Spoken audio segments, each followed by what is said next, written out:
I've got some troubling news about England's royal family. The blow did not come through gossip, ceremony, or a whispered warning.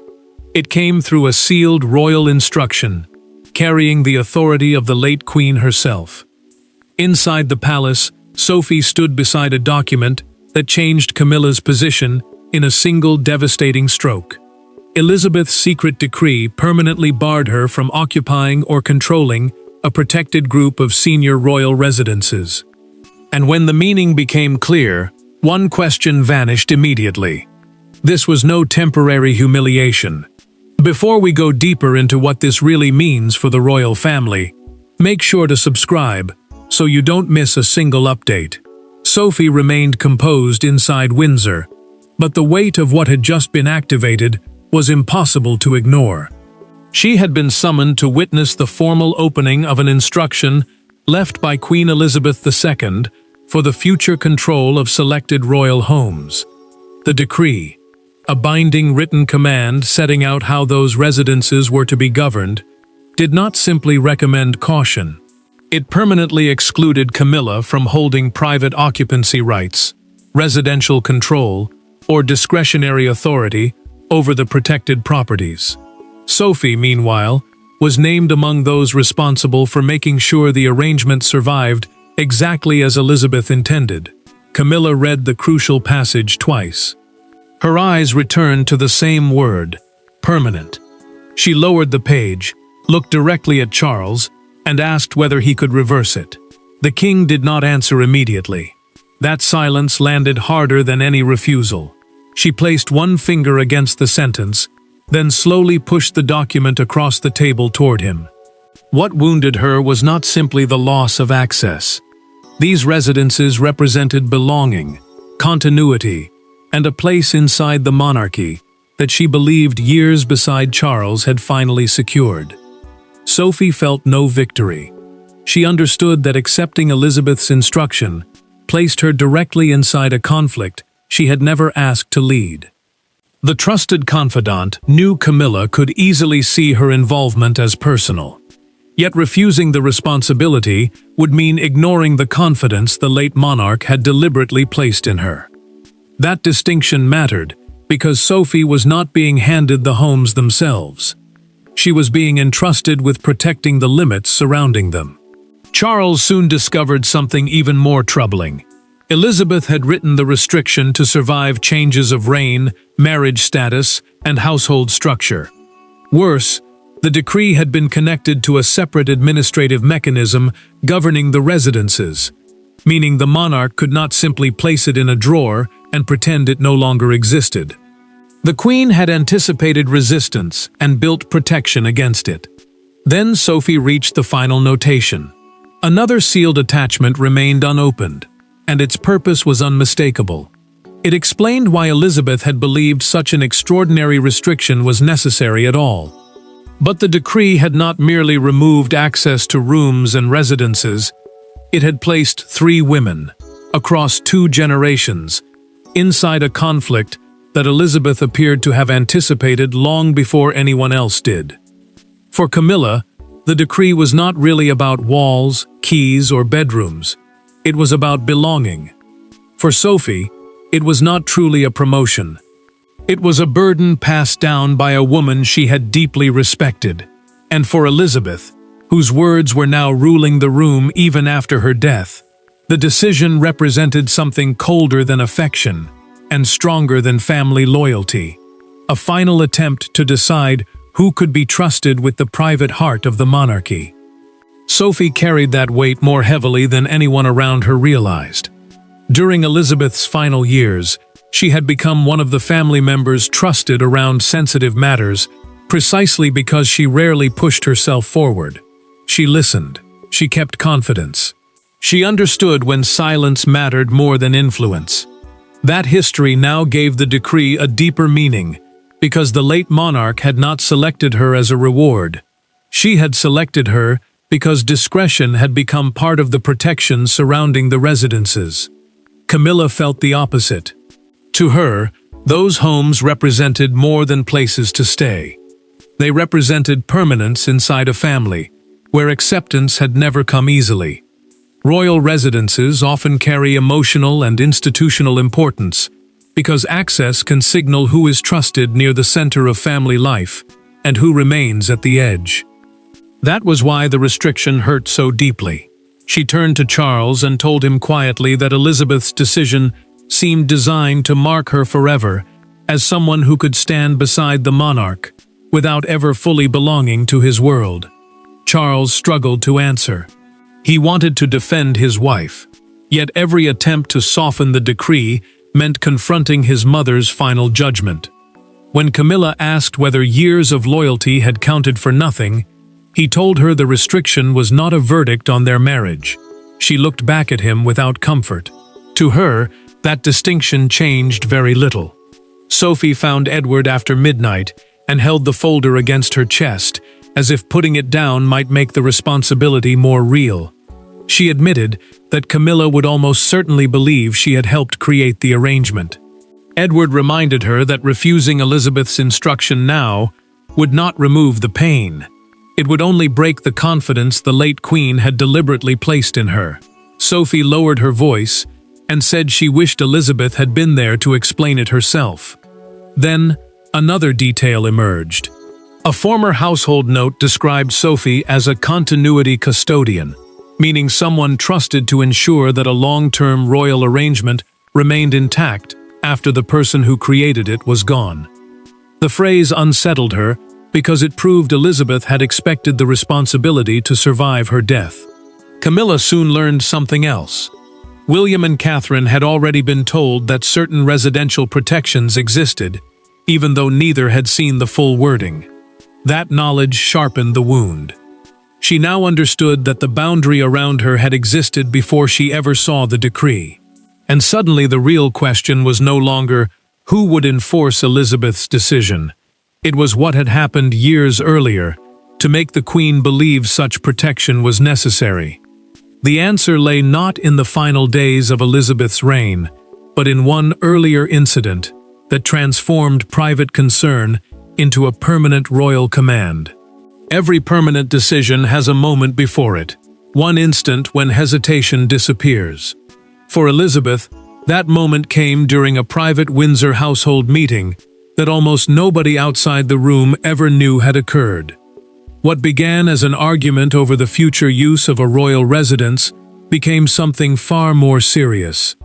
Voices tightened, a boundary was crossed, and before the evening ended, the late Queen had apparently reached a conclusion she would later place beyond the reach of sentiment. Elizabeth had already grown uneasy about how certain royal homes would be treated after her death. To her, they were not prizes automatically passed to whoever held the highest title or stood closest to the sovereign. They carried memories, family history, and a sense of continuity that she believed had to survive individual ambition. During those later years, questions about access and future control had become increasingly sensitive because every residence carried a message about who belonged near the center of royal life. Camilla pushed that tension further during a private meeting at Windsor after an anniversary service. She challenged a proposed restriction on her future use of one protected residence and argued that, as Charles's wife, she should not have to seek approval from another branch of the family. Elizabeth listened without interruption. Then the Queen answered with deliberate calm, "The property belonged to the Crown's continuity, not to personal expectation." The words landed hard. Camilla rose before the discussion had formally ended and left the room. Sophie watched the door close and immediately sensed that something had changed. Elizabeth did not call Camilla back. She remained unusually still, then asked everyone except the trusted confidant to leave. Once the room had emptied, the monarch reached for a notepad and told Sophie that some boundaries had to survive affection. It was not anger in her voice that made the moment unsettling. It was certainty. Charles learned afterward, through a private account from household staff, that his mother had been deeply disturbed by the confrontation. He chose not to reopen the argument. He believed emotions would cool and that time would soften whatever had been said. That choice mattered, because his silence allowed Elizabeth to move forward without another family discussion. The Queen did exactly that. She instructed her private staff to prepare a protected residential directive, a formal written arrangement controlling how selected royal properties could be used, and demanded wording strong enough to remain effective even after a new monarch took the throne. Sophie understood then that the Windsor disagreement had become something far larger than one difficult evening. Years later, that same decision now sat between Charles and Camilla in black and white. The argument Elizabeth had tried to contain had survived her. Elizabeth had made her decision in silence. Now Charles and Camilla would have to confront its consequences face to face. There was no courtier between them, no ceremony, no polished statement capable of softening the truth. Camilla entered the private room carrying Elizabeth's decree and placed it directly in front of Charles. Her question was brutally simple. Had he known? For several seconds, the king gave no answer, and in that silence, the dispute stopped being about his mother's final instructions and became something far more dangerous, a test of trust inside his own marriage. Charles had already spent hours reviewing the decree with advisors, and what he learned left him with almost no easy path forward. The restriction was tied to the existing governance of protected royal residences, meaning it was not simply a personal wish that could be ignored. Challenging it would mean confronting the system Elizabeth had deliberately built around the homes. Camilla knew that only the monarch had enough authority to even attempt such a reversal, which was why she came to him before Sophie could begin enforcing the arrangement. Camilla pushed the document across the table and fixed her eyes on him. "Did you know she would do this to me?" she asked. Charles removed his glasses, folded them carefully, and set them down before answering. He admitted that he had known his mother carried concerns about future residential control, but he insisted he had never seen the final wording. That distinction did not comfort her. To the Queen Consort, it sounded like another version of the same painful truth. Everyone had known something except her. Camilla's anger sharpened. She accused him of standing by while Elizabeth set the boundary. Sophie inherited responsibility. William became part of the safeguard, and household officials prepared to enforce it. Yet she was still expected to smile in public, as though nothing had happened. Charles tried to calm the moment, but guilt sat heavily behind every word. He understood that defending his mother would wound his wife, while attacking the decree would mean rejecting a decision the late Queen had taken extraordinary care to protect. Charles then revealed what his advisors had warned him privately. Any attempt to reverse the decree could trigger both a family confrontation and a serious institutional dispute, because the arrangement was connected to formal residence governance rather than a private family preference. Camilla immediately demanded that Sophie at least be removed from the enforcement process. Charles refused. That answer changed the room. He explained that removing Sophie would directly violate the mechanism Elizabeth herself had chosen. Camilla heard only one thing. Another woman now held influence over a boundary controlling her place inside royal life. She stood, gathered none of the papers, and left the decree where it was. Yet the greatest surprise was still hidden inside the document itself. Sophie had been given responsibility, but not freedom. Sophie had stepped forward, but she had not stepped onto a throne of influence. When the decree was examined line by line, its true design became clear. Elizabeth had created a system in which no single living royal, not Charles, not Sophie, not even William, could casually reshape the protected residences according to personal preference. The late Queen had built limits around everyone. And suddenly Sophie understood why she had been chosen. Not to command, but to stop anyone else from commanding alone. Sophie read the relevant clauses again, and felt the pressure settle more heavily on her shoulders. Her role was not to decide who lived where, nor was she being handed personal control over royal property. She was expected to oversee compliance alongside senior household officials and make sure Elizabeth's restrictions were followed exactly. That distinction mattered, because the decree separated royal rank from residential authority. A title could carry prestige, duty, and public status, but it did not automatically give someone control over protected homes. Sophie later admitted to Edward that this made the situation almost harder, not easier. She feared becoming the public face of a decision she had never created. Camilla would see her name attached to every painful change, while Elizabeth, the person who had actually designed the system, was no longer there to explain it. Edward reminded her that walking away would not free anyone. It would simply leave the late Queen's instructions vulnerable to the very pressure they had been written to resist. Charles approached Sophie privately soon after. He did not ask her to destroy the decree or ignore it outright. Instead, he asked whether there was any compassionate interpretation that could make the restrictions feel less humiliating. Sophie listened carefully, then told him she could soften procedure, protect dignity, and avoid unnecessary embarrassment. But she could not change Elizabeth's words. Then she placed the residence keys on the desk between them. Sophie told Charles she did not want power over his wife. She wanted only to carry the obligation his mother had left behind. The king stared at the keys and understood the deeper trap. Pressuring her to surrender that role would repeat the very pattern Elizabeth had designed the safeguards to prevent. One powerful person bending the arrangement through personal influence. Another clause made the problem even larger.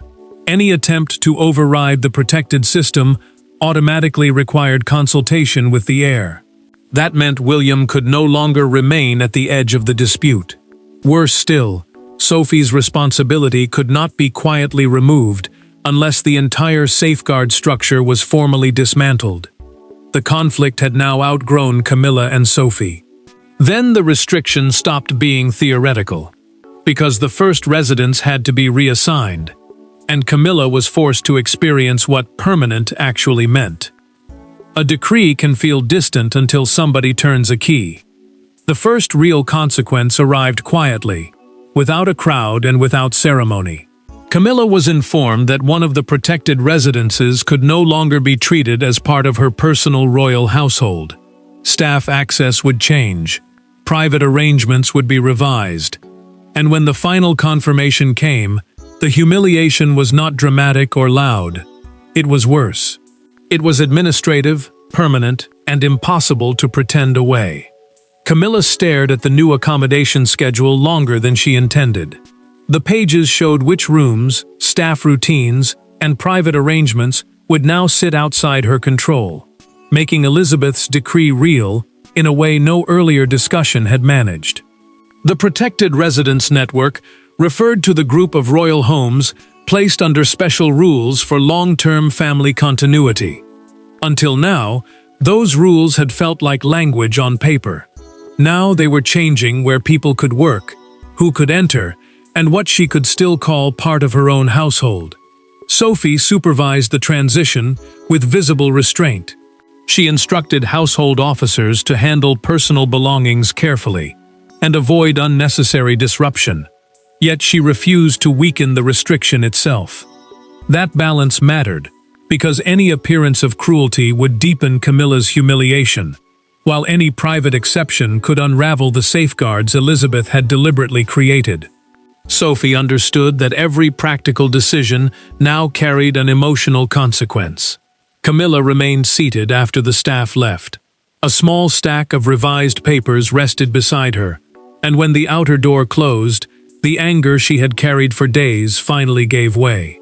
She looked around the quiet room and let her expression collapse. The loss was no longer about prestige.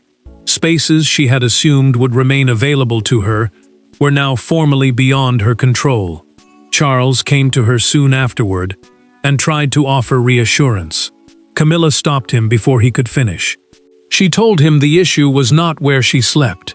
It was knowing that his mother's judgment was still being enforced against her from beyond the grave. The king finally understood how differently they were experiencing the same event. To the palace, this was procedure.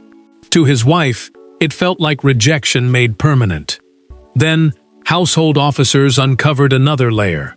Elizabeth had prepared contingency instructions for the exact possibility that Camilla might resist implementation, including a review process that would activate automatically after the first disputed change. That trigger sent the sealed packet directly to William. The heir consultation clause, the rule requiring the next in line to review any challenge to the protected arrangement, had now taken effect. But William did not immediately side with Charles, Sophie, or the decree. Instead, he asked to meet Camilla alone. And when William finally approached her without advisors, titles, or paperwork between them, the struggle changed direction completely. For once, there was no Privy Council language, no palace secretary, and no dead monarch's handwriting separating them. William and Camilla sat opposite one another in private, carrying years of complicated history into a conversation neither could avoid. She expected judgment. He expected anger. What followed was neither. Instead, the future king asked one question that changed the emotional direction of the entire crisis. Did she want the decree overturned, or did she want the humiliation to stop? William had entered the dispute because Elizabeth's arrangement required the heir to review any serious challenge once residential access became contested. The heir consultation clause meant the next person in line to the throne had to be involved before the protection could be altered. That mattered because he now stood between two dangers. If he defended the decree too aggressively, Camilla could see it as a personal attack. If he opposed it, he would be dismantling a safeguard his grandmother had deliberately created. Camilla surprised him by speaking without anger. She admitted that losing control of the residences was painful, but it was not the deepest wound. What hurt was realizing Elizabeth had expected trouble from her even after years of reconciliation. She had believed old tensions had softened. Now the queen consort felt as though the late monarch had left behind proof that some doubts had never disappeared. William listened before answering.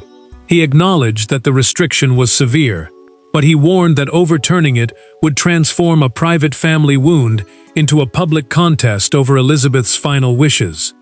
The prince told her that victory might return access, yet it could also expose every argument, every clause, and every old resentment to the world.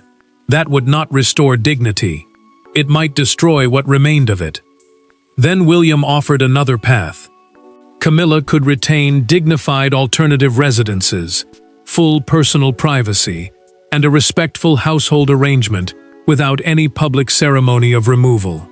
The decree itself would remain untouched, but its enforcement would not become a spectacle. William leaned forward. "Do you want victory?" he asked, "or dignity?" Camilla remained silent for a long moment. Then she answered that dignity was the only thing still available. She agreed not to challenge Elizabeth's decree, but she added one condition. Sophie had to personally assure her that the arrangement would never be used to humiliate her. William accepted the request and carried it forward. Sophie agreed without hesitation. For the first time, the conflict stopped moving toward war. But private dignity could not prevent public shock. And once the decree became known outside palace walls, a single headline turned the family dispute into a national spectacle. By morning, the secret was no longer confined to Windsor. Britain woke to a headline large enough to erase every softer explanation the palace had prepared. Elizabeth's name dominated the front page. Camilla's exclusion sat beneath it, in unforgiving type. Sophie's new responsibility became the unexpected center of the story. And outside the gates of Windsor Castle, strangers began gathering, not because a ceremony had been announced, but because a private royal wound had suddenly become public property. The palace moved quickly. A carefully worded statement confirmed that a historic residential directive left by Elizabeth had now been implemented under established household arrangements. That phrase referred to the internal rules governing how certain royal homes are managed and protected over time. Officials stressed that the decree affected residence control only. It did not alter Camilla's marriage, title, or public duties. Yet the distinction was almost powerless against the emotional force of the story already spreading across the country. Sophie watched the television coverage beside Edward and grew visibly uncomfortable as commentators described her as the woman who had won. She shook her head at the word. To her, there had been no victory. She had inherited an obligation, not defeated a rival. Edward reminded her that public stories often demanded winners and losers, even when private reality was far more painful. Still, every mention of her name beside Camilla's made the trusted confidant feel more exposed. Camilla experienced that exposure differently. A presenter described Elizabeth's decree as a final rejection, and repeated the phrase, "locked out permanently." Charles saw his wife's face tighten, and reached across the breakfast table to switch off the television. She did not stop him. She simply stared at the blank screen. The king understood then that the palace could explain the arrangement 100 times, yet the public would remember the wound more easily than the legal distinction. Then one front page captured everything. The fictional national newspaper carried the headline, "Elizabeth's Final Lock. Camilla barred. Sophie steps in." Beneath it sat an image of Windsor Castle. By midday, a small crowd had gathered near the Long Walk. Some brought flowers in Elizabeth's memory. Others argued over whether the decree represented protection, punishment, or something between the two. The narrative shifted again when a broadcaster obtained confirmation that Camilla would not seek reversal. Suddenly, the story was no longer about an approaching royal battle. It was about reluctant acceptance. The headlines would fade, the crowds would disperse, and the residences would remain. But the final meaning of Elizabeth's decision could only be understood once everyone stopped fighting it. In the end, nobody truly won. Camilla did not recover the residences. Sophie did not celebrate the authority she inherited. Charles could not undo his mother's final boundary, and William refused to turn that boundary into a weapon. Yet something important emerged from the wreckage. Elizabeth's decree survived, precisely because the family eventually stopped treating it as a contest between women and recognized what it had always been: one monarch's uncompromising attempt to protect the institution from personal possession. Camilla accepted the alternative residential arrangements without another challenge. The protected properties remained under Elizabeth's continuity framework, meaning the original rules governing their future use stayed fully intact. Sophie continued overseeing that structure, but she did so without treating the responsibility as personal power. Charles also made his position final. He would not seek another mechanism to reverse his mother's instruction, ending the possibility of a larger household battle that could have divided the family even further. Sophie then asked to see Camilla privately. She placed the residence keys on the table between them, but did not move them toward herself. Instead, the trusted confidant told her that the keys belonged to the arrangement, not to any individual. She promised that Elizabeth's decree would never be used to embarrass, diminish, or publicly isolate her. Camilla looked down at the keys for several seconds before quietly nodding. Camilla admitted that she might never agree with Elizabeth's judgment, yet she also understood what another fight would mean. Challenging the restriction again would turn the rest of her life into a battle with someone who was no longer there to explain, defend, or reconsider the decision. Acceptance did not erase the wound, but it prevented the wound from becoming her entire legacy. Sophie made one final choice. She ordered future administrative references to describe the residences as protected under Elizabeth's continuity arrangement, rather than emphasizing Camilla's exclusion. William supported the decision because it preserved the late Queen's boundary without turning that boundary into punishment. The prince recognized that duty had finally been separated from revenge. Charles found closure in that distinction. He could remain loyal to his wife without destroying his mother's final command. Camilla could remain beside him while accepting that certain doors would never belong to her. Sophie could protect Elizabeth's wishes without becoming her replacement. The decree remained, The restriction remained, but the bitterness finally stopped growing. The doors Elizabeth closed remained closed, but by refusing to turn those locked doors into weapons, the family finally found a way to live with the judgment she left behind. Thanks for watching. Please don't forget to like and subscribe, and we will see you in next one.